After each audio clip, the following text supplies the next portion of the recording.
Costa.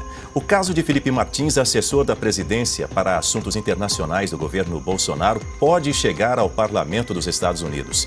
Uma testemunha com acesso técnico aos sistemas da agência responsável pela segurança alfandegária e migratória americana deverá depor no mês que vem para tentar ajudar a detalhar de que forma foi inserido no sistema o registro de entrada no país em nome de Felipe Martins, datado de 30 de dezembro de 2022. A testemunha será ouvida dentro dos processos que a defesa de Martins abriu nos Estados Unidos para apurar a fraude. O tenente-coronel afirma que nunca usou a palavra golpe durante o depoimento à Polícia Federal. E ainda assim, ela foi incluída no processo diversas vezes. Sim, quando você quer torturar uma pessoa, você a coloca uma condição de desespero e ele fala qualquer coisa você quer ouvir. É óbvio que só isso, esse áudio seria suficiente para anular qualquer processo o ministro Alexandre de Moraes quer manter essa relação ainda vigente. Num processo normal de justiça, o juiz, olhando para isso, mandaria investigar todo o processo de investigação da Polícia Federal.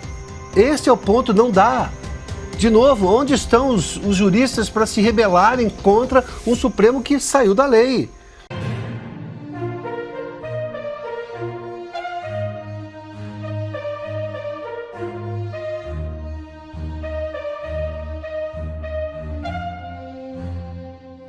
Decepcionado com a política, Cajuru pode desistir do cargo. É isso mesmo. O senador Jorge Cajuru colocou em dúvida a sua candidatura à reeleição no próximo ano. O político manifestou profunda decepção com a classe política brasileira e convencionou a decisão de disputar sua permanência no Senado a se curar da depressão com a política e com os políticos. Quero sair do chiqueiro sem levar o cheiro, disse o parlamentar ao colunista Paulo Capelli do Metrópolis, ao desfrutar dos proventos do extenso mandato de senador que dura 8 anos. E Trump pede rendição total e diz saber onde está o líder supremo do Irã. É isso mesmo. O presidente dos Estados Unidos, Trump, exigiu nesta terça a rendição incondicional e imediata do Irã. Em publicações feitas na Truth Social, rede social do próprio presidente, o republicano também afirmou que os Estados Unidos sabem da localização do líder supremo iraniano, o Ayatollah Ali Khamenei, mas que não pretende matá-lo, por enquanto, desde que o Irã não ataque alvos americanos. Sabemos exatamente onde o chamado líder supremo está escondido. Ele é um alvo fácil, mas está seguro lá. Não vamos eliminá-lo, pelo menos por enquanto. Mas não queremos mísseis sendo disparados contra civis ou soldados americanos. Nossa paciência está se esgotando, escreveu Trump. Por aqui, Moraes autoriza a careação entre Mauro Cid e Braga Neto em ação sobre tentativa de golpe. O ministro Alexandre de Moraes, do Supremo Tribunal Federal, autorizou nesta terça a realização de uma acareação entre o tenente-coronel Mauro Cid e o general da reserva Walter Braga Neto. Ambos são réus na ação penal que apura a existência de uma trama golpista após a eleição de 2022. A medida atende a um pedido da defesa de Braga Neto, que questiona a ausência de provas materiais nos trechos da delação de Mauro Cid, que mencionam o ex-ministro da Defesa.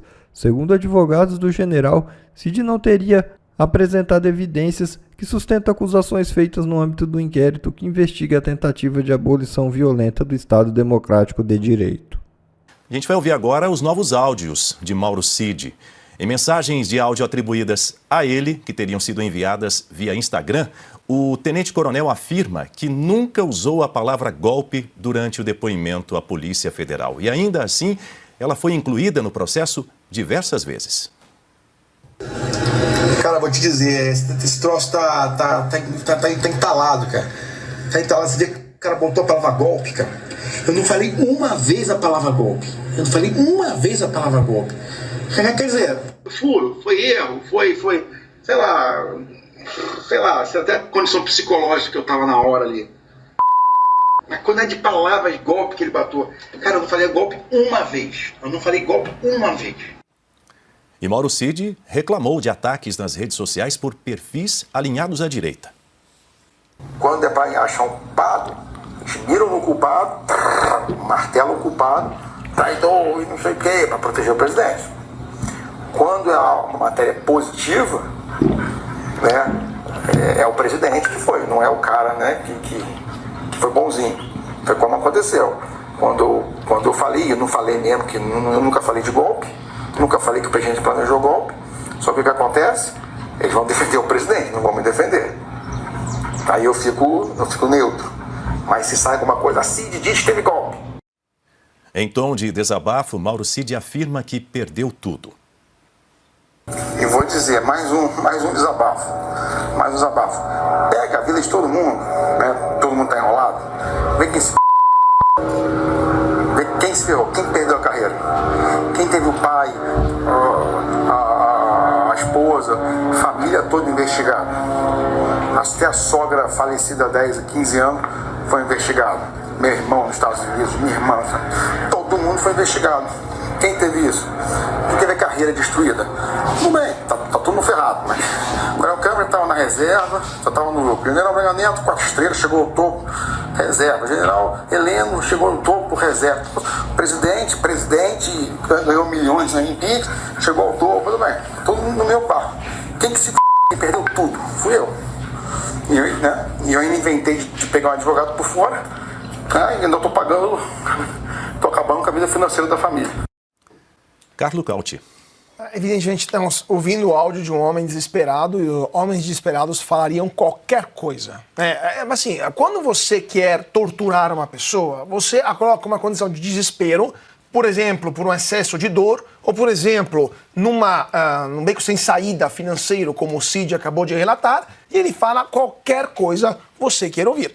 Agora, imagina se um áudio como esse fosse apresentado frente a qualquer tribunal internacional, qual seria o destino desse processo contra o presidente Bolsonaro, contra o Braga Neto, contra todo mundo que vimos outro dia no Supremo Tribunal Federal? É óbvio que só isso, não precisa nem falar das delações, 11 delações, agora a violação das regras via Instagram, não precisa nada disso. É só esse áudio, é suficiente para invalidar qualquer tipo de declaração, de delação, de prova oriunda do tenente-coronel Mauro Cid. Só essa declaração demonstra o nível de desespero de uma pessoa que foi privada de sua liberdade pessoal de forma arbitrária, como a gente já falou aqui várias vezes, desde que ele foi preso em 2023, que teve vários casos de arbítrios em sua vida pessoal, uma devassa nos seus telefones, no seu sigilo fiscal, entre outras coisas, que também está vendo a própria família sobre o holofote da mídia e também a lupa do STF. É óbvio que falar qualquer coisa. Está sem dinheiro, o soldo está suspenso, é isso que acontece. Portanto, esse áudio do Mauro Cid, por si só, seria suficiente para demonstrar como esse processo é viciado desde o dia 1, ou seja, desde que Mauro Cid começou a querer falar alguma coisa. Pelo amor de Deus, me libera de tudo isso, eu falo o que você quiser ouvir, para tentar acabar com esta tortura. Esse áudio seria suficiente para anular qualquer processo em um país civil e qualquer delação em um país civilizado do mundo. Mas no Brasil, o ministro Alexandre de Moraes quer manter essa delação ainda vigente. E os áudios prosseguem, Cauti, porque na conversa, Mauro Cid também disse o seguinte, que se sentia abandonado por aliados. É só ver, faz uma análise de quando eu fiquei preso os 4 meses, quem me apoiou? Quem saiu da coisa simples, quem saiu na mídia social para me defender? Quem me defendeu? Não uma vez ou outra, não. Botou uma coisa absurda. Quem me defendeu? Quem brigou por mim? Ninguém. Ninguém. Quem me ajudou? Você, o Paulo, o Van Garten. Não assim, porque se fizer tudo, vocês podiam fazer na esfera de vocês. Mas o entorno, ajudar com a minha filha, na equitação, para minha cabeça foi fenomenal, foram vocês. Que eram coisas que eu tenho, que eu considero e não vou esquecer nunca mais na minha vida. Mas o resto, as pessoas que eu ajudei na campanha, que queriam sempre estar comigo para falar com o presidente, aí, cadê esse pessoal? Quais deputados e senadores foram me visitar? Foram mandar um bolo para mim, uma Coca-Cola? General Mourão, General Pazuello, General Girão. Os 3 militares. Mas ninguém. Ramais também foi. Foi para não. E além disso, o tenente-coronel criticou o presidente do PL, Valdemar Costa Neto, por não defender sua situação. E não precisa ir longe. Até hoje, Gabriela fica irritadíssima. O Valdemar deu entrevista, falou do Max, falou do Cordeiro, não falou de mim. A Raia falou, que legal, né? O Valdemar não defende o Max e o Cordeiro não te defende. Então, assim, é complicado. É complicado você se sentir isolado. Eu tenho amigos, tem você, o Paulo, tem amigos que a gente pode desabafar, a gente pode conversar, mas que tu não tem força para fazer nada. Né? Quem tem força para fazer alguma coisa, está com as mãos amarradas. Nas mensagens de áudio, Mauro Cid afirmou que o STF e a mídia têm uma narrativa pronta sobre o suposto golpe. A mídia já está comprada com a narrativa, o STF está comprado com a narrativa, o Congresso, a liderança do Congresso já está amarrado com a narrativa. Então não tem, se fosse uma ação, não, você vai falar, e aí tudo pronto com o Rodrigo Pacheco, vamos entrar com impeachment, e aí vamos arrebentar e vamos acabar com ele. Pô, vou pra guerra. Mas eu puxar uma bandeira sozinho, eu que não tenho força de nada, sou o que mais apanho, é só pegar a nota da Polícia Federal. Eu sou o grande golpista, eu sou o grande articulador de todo golpe, sou eu. Né? Eu tô sozinho. Silvio Navarro, queremos te ouvir agora. Olha, Daniel, tem um ponto que eu acho que é importante a gente sempre lembrar. Vocês todos comentavam, Caute, Piotto, sobre a figura do Mauro Cid visivelmente acuado nesses diálogos, com medo, preocupado com quem estava defendendo ele em redes sociais, quem o defenderia amanhã, cita o nome da esposa, enfim, alguém que já passava ali por um processo de pressão enorme, um transtorno psicológico muito forte e que foi coagido, segundo ele mesmo disse, a prestar 11 depoimentos. 9 foram aproveitados, 2 descartados. Ele foi 11 vezes ouvido. O próprio ministro Luiz Fux, que pediu, inclusive, para participar da fase de interrogatórios, chegou a lembrar isso na fase anterior, quando pediu para participar, e falou, eu acho estranho alguém ter de ir falar 11 vezes. Será que eram introduzidos novos assuntos? Cada vez que ele tinha de estar diante de um delegado da Polícia Federal, ele tinha de responder as mesmas perguntas, fazer ajustes, ou ele respondia sobre novos temas? E aí, qual é o X da questão? Ele foi preso por conta de uma denúncia de falsificação de carteirinha da Covid, carteirinha de vacina. Porque aquele hoje é o delator, a única figura central da acusação, volta ao conjunto probatório, e sobre um golpe de Estado que nesses áudios, vocês repisaram e frisaram muito bem, ele diz que não houve, que o presidente Bolsonaro não falou sobre golpe de Estado, que isso sempre foi algo completamente fora de cogitação.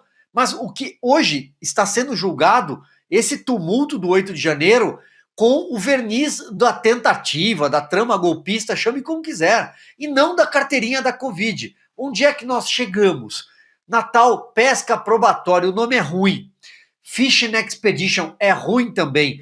O nome correto disso é busca de uma expedição para você buscar algo completamente desconhecido, né? Estamos no mundo da especulação.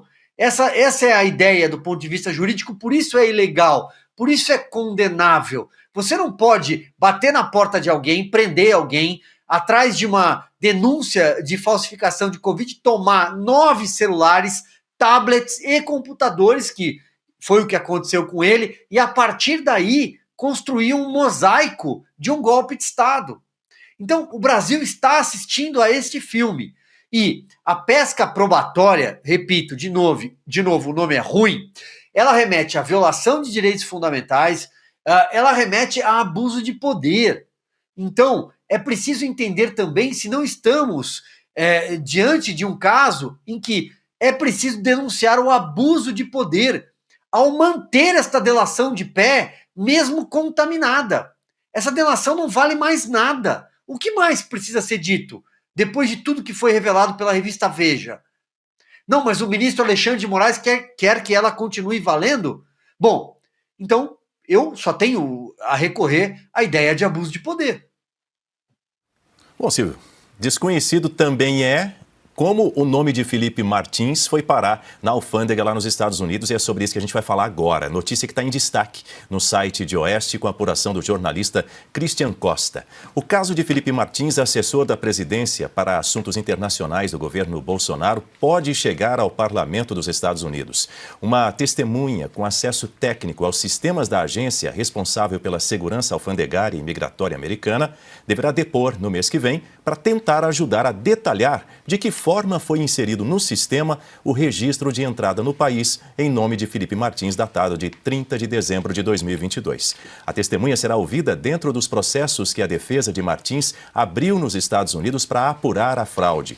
Conforme a fonte com quem Christian Costa conversou, as mudanças no sistema ocorreram enquanto agentes da Polícia Federal ligados ao caso estavam em território norte-americano a serviço, por ordem do ministro do STF, Alexandre de Moraes. Eu ouço agora Carlo Cauti. Esse negócio vai dar uma dor de cabeça para muita gente em Brasília, porque esse aí é crime federal e os americanos não estão nem aí de quem, se o responsável é alguma autoridade brasileira, eles mandam prender e aí pede sim a extradição, porque isso daí você está colocando a mão num sistema de controle da imigração que é extremamente delicado para os Estados Unidos, está alterando de forma arbitrária, de forma ilegal, esse documento, esse sistema informático. Isso dá cadeia nos Estados Unidos. E os americanos não estão de brincadeira com casos como esse. Eles vão procurar quem foi que colocou o nome do Felipe Martins, inclusive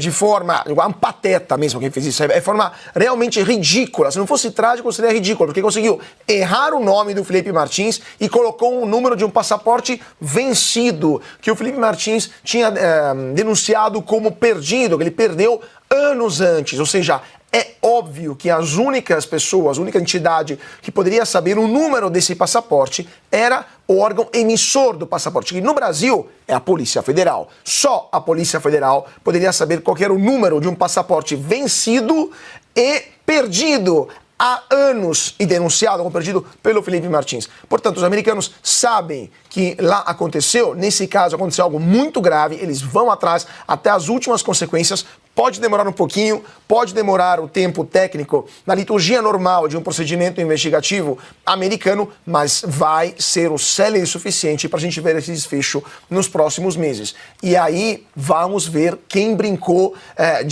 com fogo, de fato, nos Estados Unidos e quem brincou de querer alterar um registro migratório nos Estados Unidos para incriminar de forma falsa e fraudulenta o Felipe Martins, que, lembramos, ficou preso no Brasil por meses, inclusive em isolamento por causa disso, uma acusação falsa e que os americanos vão demonstrar como isso aconteceu. Já são 96 mil telas de olho em Oeste Sem Filtro para ouvir Adalberto Piotto. E a questão especificamente, como o Cauti mencionou, Daniel, é que eu tenho uma invasão ao sistema de segurança interno dos Estados Unidos. De novo, é a soberania americana que foi violada. Você se lembra que quando esse assunto começou, os apressados aqui no Brasil, sobretudo ligados ao governo, disseram não, porque se por um acaso a lei Magnitsky for aplicada contra o Brasil, ou uma decisão da justiça americana referente ao caso aqui, seria uma invasão da soberania brasileira. Não! Primeiro que a lei Magnitsky, se for aplicada, ou qualquer outra sanção, é no CPF, não é contra o país especificamente ou contra uma instituição como o Supremo Tribunal Federal. É um ministro ou outro que, por acaso, eventualmente, os americanos apontem como culpado ou envolvido, ou seja lá o que for. Mas será no CPF. A lei Magnitsky não pune entidades, pune pessoas. São as pessoas, independentemente do número de pessoas, mas serão pessoas. E, de novo, é a soberania americana que foi violada. Imagina só, eu gosto de lembrar esse fato porque é uma fatalidade que os americanos, claro, não vão esquecer. O 11 de setembro, do ponto de vista histórico e, digamos, no seio da sociedade americana, foi ontem. Aí você vai lá e passa um recado ao mundo que é tão fácil assim você colocar a entrada de alguém, você violar o sistema de entrada alfandegária nos Estados Unidos. Este é o ponto de imigração? Não. Óbvio que isso não vai ficar barato. Não vai ficar, tanto que essa investigação avança e avança da forma técnica que os americanos estão acostumados. Porque uma hora que chegarem à conclusão claríssima, com provas provadas, dentro do devido processo legal dos americanos, na lei americana, que, convenhamos, nesse momento é muito mais clara e garantidora dos direitos dos cidadãos e de todos do que a lei brasileira, pelo entendimento do Supremo Tribunal Federal, isso vai chegar aos responsáveis. Silvio, será que, por um acaso, usaram a criatividade para colocar o nome do Felipe Martins lá na alfândega americana? Pois é, Daniel. Olha, eu acho que o desfecho dessa investigação envolvendo o Felipe Martins tem tudo para se tornar um caso de polícia dentro da polícia. É tudo que a gente pode dizer nesse momento, inclusive com base na nota publicada na coluna No Ponto pelo nosso repórter especial Christian Costa. O Felipe Martins foi preso por uma viagem que não fez. O nome dele estava grafado errado, né? Felipe e Felipe. O Felipe provou, ele inverteu o ônus da prova, ele provou que ele estava no Brasil, que ele tinha se deslocado de Brasília para o Paraná, que ele tinha comprovantes de transporte de aplicativo, lanchonete, passagem aérea, depois a operadora de telefone, depois a companhia aérea, ou seja, ele provou a sua inocência. Imagine um processo kafkiano dessa magnitude, alguém ter de provar o tempo inteiro contra a última corte recursal do país que é inocente. Ele não estava provando para um juiz de primeira instância. Portanto, se condenado, ou dependendo do agravante da situação, ele poderia recorrer. Não, ele não tinha a quem recorrer. Ele só tinha como tentar argumentar algo para o ministro Alexandre de Moraes. E tinha a figura do advogado na época, Sebastião Coelho, que era uma pessoa que o Alexandre de Moraes não queria ver pela frente. Vamos falar o português claro. Então, foi uma luta, é uma luta, porque ele ainda está preso a uma tornozeleira eletrônica, muito inglória, mas que em algum momento teremos de assistir a uma reparação do Estado contra um CPF.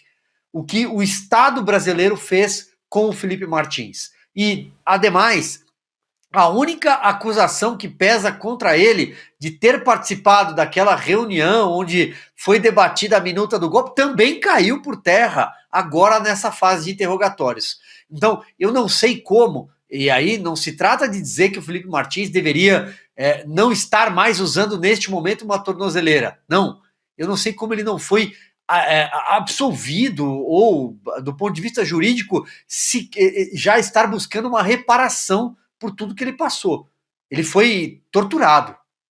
Bom, pessoal, esse foi mais um vídeo. Eu espero que vocês tenham gostado. Se vocês gostaram, deixa o like aqui para fortalecer nosso canal. Logo eu volto trazendo mais informações da política para vocês. Um forte abraço, fiquem todos com Deus e até a próxima.